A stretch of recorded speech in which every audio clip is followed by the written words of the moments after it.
नमस्कार, capital TV Uttar Pradesh देख रहे हैं आप। मैं हूं आपके साथ हर्ष भारद्वाज। उत्तर प्रदेश में दलितों को साधने की राजनीति हो रही है, क्योंकि 2027 से पहले पंचायत चुनाव है और उसके बाद जब 2027 में विधानसभा चुनाव आएंगे, उससे पहले ही सभी राजनीतिक दल दलितों को साध लेना चाहते हैं।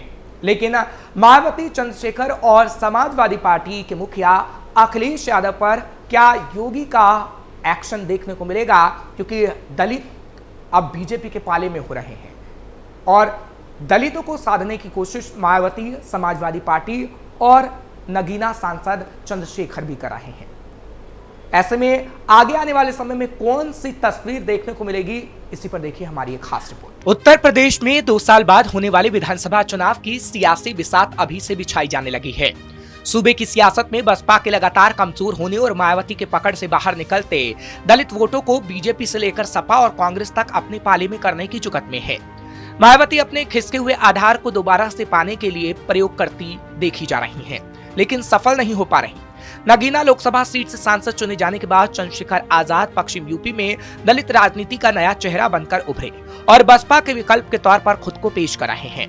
लेकिन इन सब की जुगत कामयाब नहीं होने वाली, क्योंकि योगी इन सब की जुगत पर पानी फेर रहे हैं और दलित वोट बीजेपी की ओर शिफ्ट हो रहा है। फिलहाल दलित को लेकर कितनी सियासत हो रही है वो भी आपको बता देते हैं। दरअसल यूपी की सियासत में इन दिनों दलित वोटों को लेकर ही सारा ताना बाना बुना जा रहा है। बीजेपी अपने संगठन में दलितों को खास तवज्जो दे चुकी है। संविधान और डॉक्टर अंबेडकर के नाम पर दलित समाज का दिल जीतने की कवायद कांग्रेस से लेकर सपा और बसपा कर रही है। इस तरह दलित वोट बैंक पर सभी ने अपनी नजर गड़ा रखी है, तो बसपा भी अब सड़क पर उतरने के लिए मजबूर हो रही है। ऐसे में अब देखना है कि दलित समाज का विश्वास कौन जीत पाता है। यूपी में दलित आबादी और सियासत। ओबीसी वर्ग के बाद उत्तर प्रदेश में दूसरी सबसे बड़ी हिस्सेदारी दलित समुदाय की है। सूबे में दलित आबादी 22% के करीब है। ये दलित वोट बैंक जाटव और गैर जाटव के बीच बटा हुआ है। 22% कुल दलित समुदाय में सबसे बड़ी संख्या 12% जाटवों की है और 10% गैर जाटव दलित की है। यूपी की दलित जातियां कुल 66 उपजातियां हैं। यूपी की दलित जातियों में कुल 66 उपजातियां हैं, जिसमें 55 ऐसी उपजातियां हैं जिनका संख्या बल ज्यादा नहीं है। इसमें मुसहर, बसौर, सपेरा और रंगरेज जैसी जातियां शामिल है। दलित की कुल आबादी में 56% जाटव के अलावा दलितों की अन्य जो उपजातियां हैं उनकी संख्या 46% से करीब है। पासी 16%, धोबी, कोरी और वाल्मीकि 15% और गोंड, धानुक और खटी करीब 5% है। बसपा प्रमुख मायावती और भीम आर्मी के चीफ चंद्रशेखर जाटव समुदाय से आते हैं।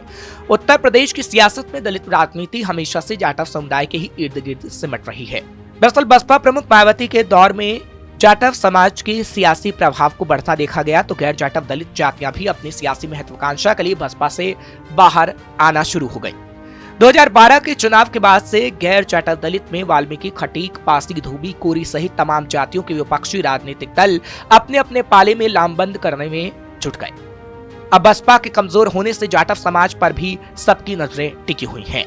अखिलेश यादव की दलित सियासत। सपा प्रमुख अखिलेश यादव 2019 के बाद से ही दलित वोटों को किसी भी दल के गठबंधन की बैसाखी के बजाय अपने दम पर हासिल करने की कवायद में है। बसपा के कई दलित नेताओं को उन्होंने अपने साथ मिलाया, जिसके चलते 2022 और 2024 में उन्हें सफलता भी मिली। अब सपा ने पीडीए चर्चा फिर से शुरू की है, जिसके तहत दलित वोटों के विश्वास जीतने को दलित वोटों में विश्वास वो हासिल करना चाहते हैं। इस अभियान के तहत सपा सभी विधानसभा क्षेत्र में दलितों तक पहुंचने की रणनीति बना चुकी है। सपा ने अपने अभियान के जरिए डॉक्टर अंबेडकर की विरासत को लेकर आगे बढ़ने की कवायद की है, जिसके जरिए बीजेपी पर संविधान निर्माता के अपमान करने का आरोप लगा सके।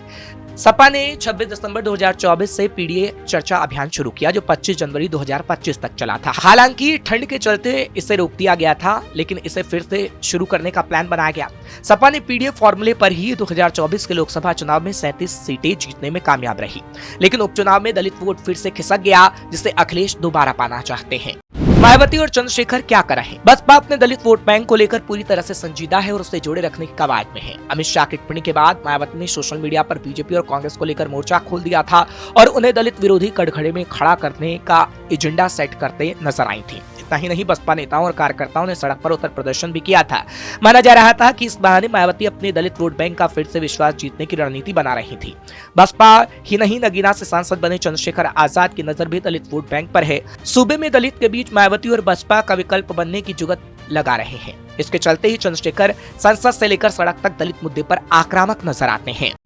यूपी में दलित सियासत कैसी रही? उत्तर प्रदेश में 42 ऐसे जिले हैं जहां दलितों की संख्या 20% से अधिक है। सूबे में सबसे ज्यादा दलित आबादी सोनभद्र में 42%, कौशाम्बी में 36%, सीतापुर में 31%, बिजनौर बाराबंकी में 25% है। इसके अलावा सहारनपुर, बुलंदशहर, मेरठ, अंबेडकर नगर, जौनपुर में दलित समुदाय निर्णायक भूमिका में रहा है। इस तरह से यूपी में दलित समाज के पास ही सत्ता की चाबी रही है, जिसे हर दल अपने पाले में रखना चाहता है। दलितों के बीच सामाजिक समरसता अभियान के तहत संघ ने उस दलित वोट बैंक पर निशाना साधा जिस पर बीएसपी ने कभी ध्यान ही नहीं दिया था। इसका फायदा बीजेपी को सीधे सीधे देखने को मिला, लेकिन दलित वोट अब उसकी पकड़ से बाहर निकल रहा है तो सभी की नजर उस पर लग गई है। अब देखना होगा कि 2027 विधानसभा चुनाव में और पंचायत चुनाव में दलित किस ओर रुख करता है। फिलहाल 2027 के लिए सियासी बिसात बिछाई जा चुकी है, जिसमें कहा जा रहा है कि दलित आगे आने वाले समय में बीजेपी को ही वोट देंगे, लेकिन मायावती, अखिलेश और चंद्रशेखर को दलितों से कितना फायदा मिलेगा ये तो 2027 का वक्त ही बता पाएगा। आपको ये खबर कैसी लगी कमेंट सेक्शन में जरूर बताएं। खबर को लाइक शेयर करें, कैपिटल टीवी को सब्सक्राइब करना मत भूलिएगा।